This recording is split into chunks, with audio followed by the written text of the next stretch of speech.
E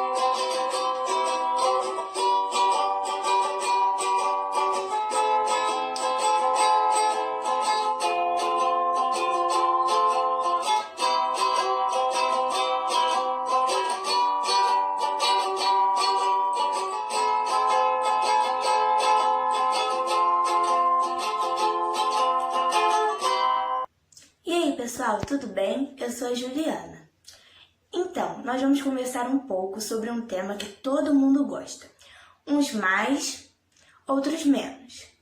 Nós vamos falar sobre a música. Sim, vamos ver um pouco sobre como funciona a relação entre a tecnologia e a música ao longo do tempo. O foco desse projeto não será a evolução dos instrumentos musicais, mas sim sobre como a tecnologia contribuiu para propagar a música em nossas vidas. Bem, para começar, é preciso que vocês saibam o que é música. Vocês sabem o que é música? Sabem mesmo? Bem, se não souber, não tem problema. É para isso que tem uma definição bem legal para música aqui. Música é um tipo de arte que trabalha com a harmonia entre sons, o ritmo, a melodia, a voz. Todos esses elementos são importantes e podem nos transportar para outro tempo e espaço, resgatar memórias e renascer emoções. Veremos então, ao longo desse trabalho, como foi a caminhada dessa linguagem artística até os nossos dias de hoje. Junte-se a mim nessa jornada repleta de música e conhecimento.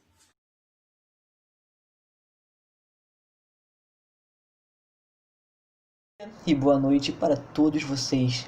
Estou muito contente para todo mundo que veio homenagear e prestigiar o nosso pequeno projeto. Meu nome é Calma Marques e hoje eu irei falar sobre o rádio. E sim, o rádio. Bom, o rádio ele foi criado pelo italiano Guglielmo Marconi, mas este instrumento reúne uma série de descobertas anteriores. Por exemplo, aqui no Brasil, onde a primeira transmissão ocorre em 1923, por Edgar de Roquette Pinto e Henry Morise. O rádio é a união de três tecnologias: a telegrafia, o telefone sem fio e as ondas de transmissão. A primeira descoberta está nas ondas de rádio, com capacidade de enviar sons e fotos pelo ar. Isso aconteceu em 1860, quando o físico escocês James Maxwell descobriu as ondas, que foram apresentadas somente em 1836 por Heinrich Hertz. Foi Hertz quem apresentou a variação rápida da corrente elétrica para o espaço, em forma de ondas de rádio. Assim, Guglielmo Marconi estabeleceu em linhas telefônicas os sinais de rádios. A invenção, denominada por Marconi, que deu a ela o nome de telégrafo sem fio. A primeira transmissão de rádio foi de um evento esportivo e ocorreu durante a regata de Kingstown para o jornal de Dublin. Em 1901, Marconi recebe o Prêmio Nobel de Física, e vale lembrar que a invenção, porém, ainda não tinha o formato como conhecemos hoje, porque transmitia somente sinais. A transmissão de voz só ocorreu em 1921 e foi introduzida as ondas curtas em 1922. A primeira transmissão, tendo o conjunto voz e música por ondas de rádio, ocorreu em dezembro de 1906, em Massachusetts, nos Estados Unidos. Foi contudo o canadense Reinald Fessenden, quem reproduziu por 1 hora conversas e músicas para rádio amadores. Havia muita dificuldade para sintonizar as estações, e principalmente por esse obstáculo, a massificação do rádio ocorre somente em 1927. Aqui no Brasil, o rádio chegou em 1923 e tem até um dia especial, 23 de setembro, onde é comemorado o nascimento do carioca Edgar de Roquette Pinto. A primeira transmissão ocorreu durante a exposição do centenário da Independência, quando empresários norte-americanos instalaram a estação em Corcovado. Na ocasião, os ouvintes acompanharam a ópera, o Guarani, de Carlos Gomes, o pronunciamento do então presidente Epitácio Pessoa. Diante da novidade, o médico e escritor Cat Pinto tentou sem sucesso convencer o governo federal.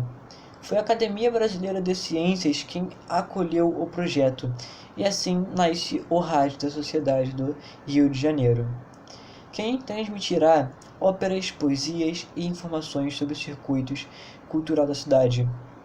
A partir de 1927, o rádio passa por um processo de massificação, com a possibilidade de transmissão de sons de aparelhos que tocavam discos diretamente ao microfone. É iniciada assim a profissionalização do meio, com a contratação de artistas, transmissão de programas de auditório, radionovelas e humorísticos. E a partir de agora vocês vão conhecer mais um pedacinho da evolução que nos trouxe a um mundo repleto de musicalidade. Sou Calma Marques e adeus.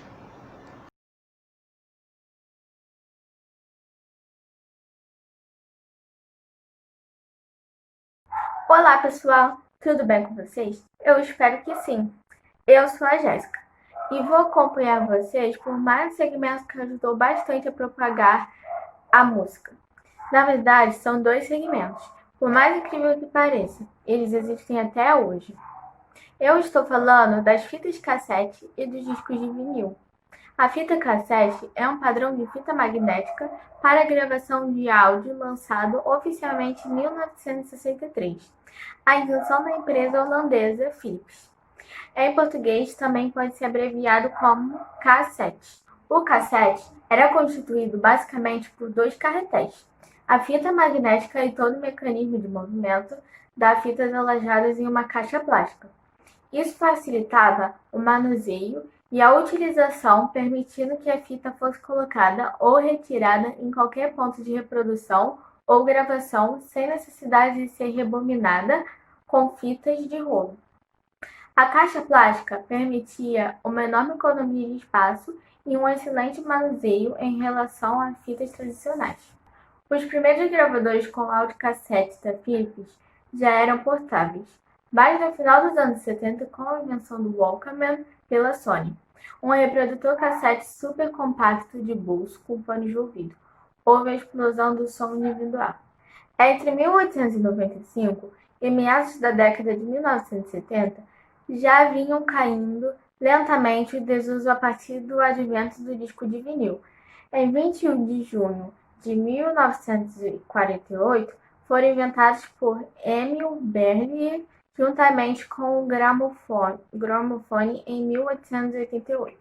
Sobre os discos de vinil, conhecido simplesmente como vinil ou ainda long play, abreviado como LP, é o nome utilizado para chapas, que assim como 72 RPM, eram majoritariamente de cor preta, contendo rótulo no centro chamado selo fonográfico, fabricadas através de processos eletromecânicos e feitas de um material plástico chamado policloreto de vinilo, que foi abreviado simplesmente como vinil ou PVC, e são utilizadas para armazenamento de áudio desde 21 de junho de 1948 até os dias atuais. Embora tenham experimentado um grande declínio em seu uso a partir da década de 1990, com a introdução do CD, foram inventados pelo engenheiro Peter Carl Goldmark, que trabalhava para a Columbia Records, para substituir os discos velhos de 78 RPM. Após o auge das vendas das fitas cassete e dos discos de vinil na década de 80, na década seguinte eles sofrem um declínio avassalador, perdendo espaço para o próximo tópico que vai ser abordado aqui nesse projeto.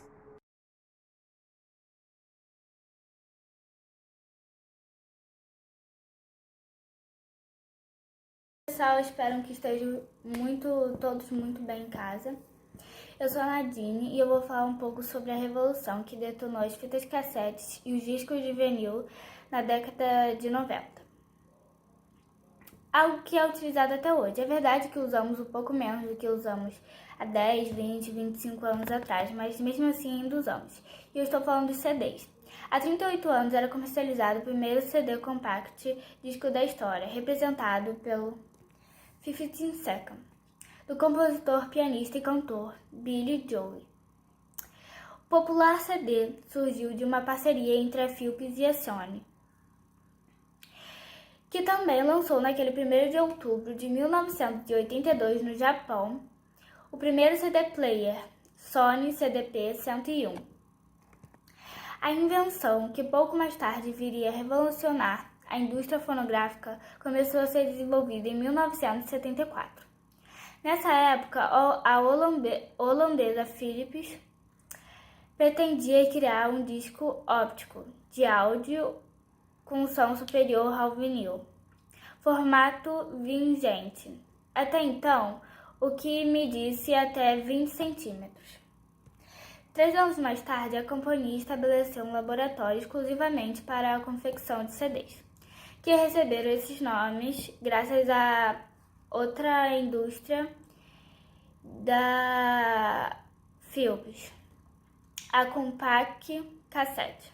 O modelo tinha então 8,5 centímetros de diâmetro. De forma independente, a Sony também trabalhava na tecnologia com foco na codificação e na leitura, tendo feito algumas demonstrações de seus esforços em 1976. No entanto, foi a partir de 1979, quando as duas empresas resolveram se unir e que o produto se deslanchou. A versão final, lançada em 82, ficou com atuais 12 centímetros. Segundo alguns, o tamanho foi determinado para que a mídia pudesse comportar a 9ª Sinfonia de Beethoven, supostamente a favorita do vice-presidente da Sony, na época, Ori Ohara. Antes de decidir a dimensão, porém, o grupo japonês encomendou uma pesquisa sobre o tamanho dos bolsos de cidadãos na América, Ásia e Europa, para se certificar de que o CD seria facilmente transportado. O sucesso foi tamanho que apenas 2 anos depois, a Sony já havia lançado o Discman, player portátil que substituiu o Walkman, aparelho que reproduzia o formato cassete. Já em 1986, a quantidade de CDs produzidos era de 45 milhões de unidades, bastante superior ao de vinil. Em 1992, a marca chegava aos 300 milhões. O cenário atual conteúdo indica a extinção do formato, pelo menos para o uso em largas escalas. Com a evolução da tecnologia, os CDs perderam espaço para os outros dispositivos, capazes de armazenar arquivos de todos os tipos, formas mais baratas. E é sobre isso que meu colega vai falar no próximo bloco. E aí, pessoal, espero que estejam todos bem, com saúde e em casa. Eu sou o Otávio e vou falar com vocês sobre o MP3 e também sobre um dos casos mais cabulosos que aconteceu em 2000, que simboliza o pontapé inicial da derrocada da indústria fonográfica. Ele entrou de rompante nos nossos computadores e, a certa altura, tornou-se sinônimo na música. Mas afinal, qual é a história do MP3 e quem o criou? As respostas a essas questões não são simples e nos obriga a recuar a um período em que a internet dava os primeiros passos e estava longe de se tornar um fenômeno global. Voltemos então à década de 70, mais concretamente à Universidade de Nuremberg, na Alemanha. Foi nesta altura que Dieter Seitzer, professor nessa instituição, resolveu juntar um grupo de alunos para estudar se havia uma forma de transmitir áudio de elevada qualidade através do telefone. Experiências com a fibra ótica levaram o grupo a mudar o enfoque da investigação, que, a partir daí, passou a dedicar-se inteiramente à codificação de áudio. Mais tarde, um dos alunos do grupo, Carles Brandenburg, introduziu o conceito da psicoacústica na codificação áudio. Peraí, psico o quê?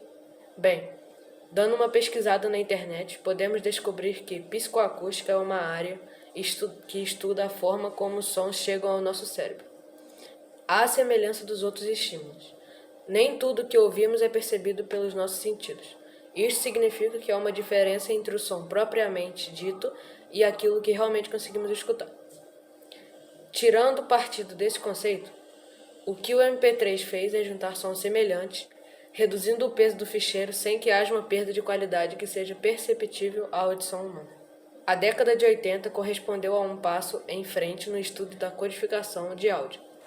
Foi neste período que a Universidade de Nuremberg criou uma parceria com o Instituto Fraunhofer, uma entidade prestigiada na área da pesquisa e inovação científica e tecnológica.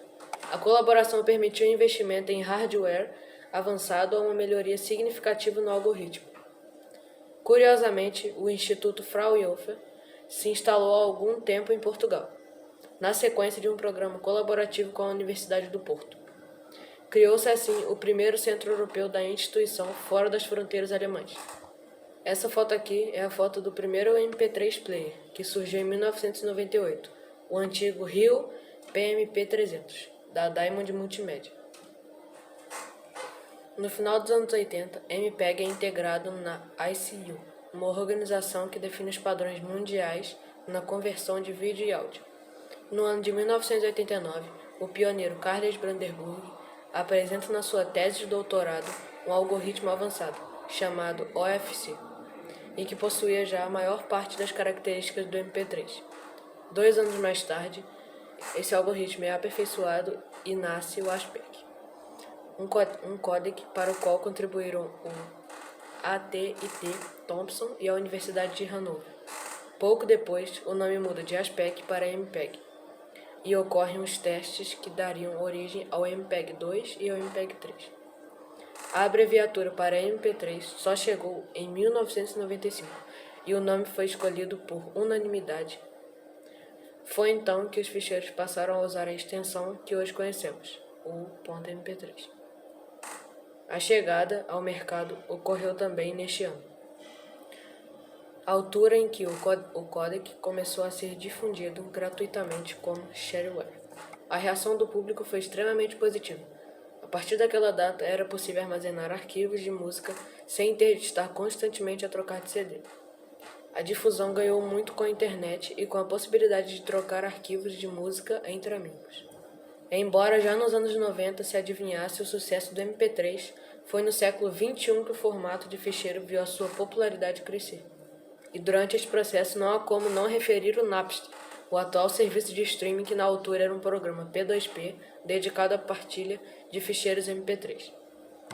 Nas palavras do criador, Shao Fanning, o programa surgiu mesmo com o objetivo de massificar os ficheiros de música, uma vez que na época era muito difícil encontrar arquivos MP3 disponíveis online. Assim, nasceu o Napster que, depois de ser testado entre amigos, chegou aos computadores de todo mundo. Só que o sucesso não escapou a algumas polêmicas. A maior delas todas foi o que envolveu a Metallica. Depois do vazamento de uma música, o grupo decidiu processar o dono do programa e o Napster acabou, mesmo por encerrar no ano de 2001, depois de uma disputa em tribunal e que foi altamente mediatizada. Essa foto que apareceu é uma foto que demonstra Lars Ulrich, baterista do Metallica, durante o julgamento contra o Napster. Apesar da vitória, o fato é que, com o fim do Napster, acabaram por surgir uma infinidade de redes P2P, musicais ou generalistas, que imitavam o modelo. A empresa acabou por ser vendida no ano de 2002, acabando de reabrir com uma loja de música digital e, mais tarde, serviço de streaming. Mas aí já é uma história para um outro bloco. Valeu, obrigado por assistir.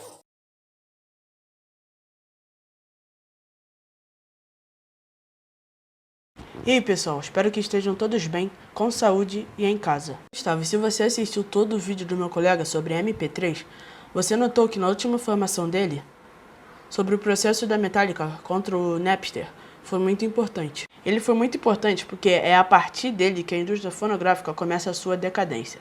Acabaram com o Napster, mas uma série de outros programas semelhantes surgiram e a era de ouro dos álbuns musicais com suas vendas milionárias chega a um fim. Por outro lado, o serviço de streaming já existia desde meados da década de 90, conteúdo havia a limitação da internet e da sua velocidade, o que limitava a qualidade de áudio, deixando-a inferior que a do rádio. A popularização da banda larga foi natural à viabilização dos primeiros serviços de streaming. A ideia era bem simples: ao invés de baixar música por um aplicativo e ocorrer risco de infectar seu computador com algum vírus, pegar uma música errada ou de qualidade ruim e cometer um crime, você pode pagar um pequeno valor, um valor acessível, e ter acesso a um acervo de música com boa qualidade. O serviço permite que o usuário escute as canções sem pagar, mas com propaganda entre músicas e qualidade de áudio menor.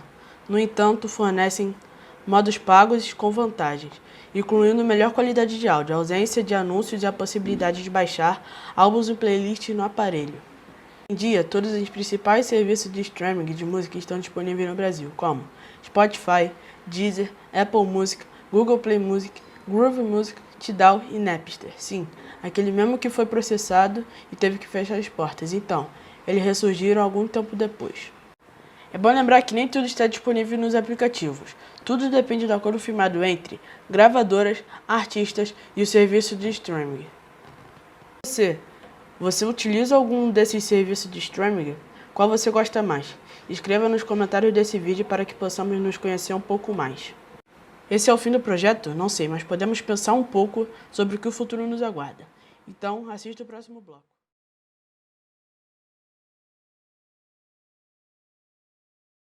E aí, pessoal, espero que estejam todos bem, com saúde e em casa. Se você assistiu todos os vídeos até agora, você percebeu como a tecnologia se desenvolveu e paralelamente ajudou a propagar música de formas diferentes e mais avançadas. Vivemos em um mundo globalizado em que transformações são percebidas e registradas a todos os instantes. A velocidade de conexão está cada vez melhor e em breve teremos 5G aqui no Brasil, por exemplo. E sem contar com o desenvolvimento da inteligência artificial.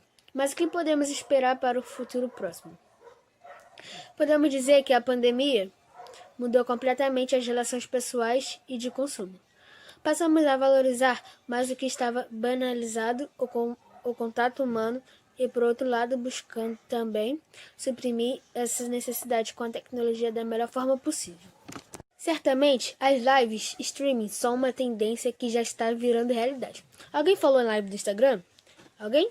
Bem, hoje já podemos assistir de forma online e ao vivo conteúdos diversos como shows de músicas, seminários, palestras, partidas de futebol, programas de televisão ou de rádio, entrevistas, etc. Outras possibilidades têm relação com a realidade virtual e realidade aumentada, que promove imersões do usuário em ambientes digitais e a interação deles com a nossa realidade. Além disso, temos 8K como mais um caminho pelo qual o streaming pode seguir com as transmissões em altíssimas definições. Em um outro ponto, é que a inteligência artificial está cada vez mais presente em nosso dia a dia. A tecnologia já pauta decisões em importantes setores da economia, gestões de pessoas, até mesmo na medicina. A indústria da música não foge à regra. Algoritmos criam, tocam, até monetizam composições. Alguns projetos trazem inclusive assinaturas de gigantes do mercado. A IBM, por exemplo, tem postado no Watson Beat, um programa que faz a música a partir de uma anti-trilidade, nuvem cognitiva, desenvolvimento a partir de inteligência artificial de machine learning, quando a máquina aprende a tomar decisões com base em dados de ações anteriores. A ferramenta pode ser utilizada na elaboração de composições originais. Para isso, samples, ou seja, amostras de sons pré-gravados. O sistema montado a partir de arquivos de arte da música transforma em elementos rítmicos. Isso permite a identificação, não só de melodias e compassos, como também de gêneros, escalas e até timbres, que sugerem determinações e emoções. Já o AIVA, Artificial Inteligência Virtual Artista, nasceu em startup de Luxemburgo. Trata-se de um aplicativo desenvolvido por especialistas em uma música clássica, que ensinaram o programa a compor melodias para esse gênero. Ícones como Beethoven e Mozart são citados como referências, assim como seus respectivos modelos de teoria musical. A funcionalidade principal do app é gerar partituras para que orquestras profissionais gravem em estúdios. Como uma diferencial e desempenho, o AIVA melhora sua performance sem instruções específicas ou breves, assimilando as quais interage para aplicação em projetos posteriores. E você? O que você pensa que o futuro aguarda para a tecnologia e a música? Escreva abaixo nos comentários desse vídeo. Até a próxima!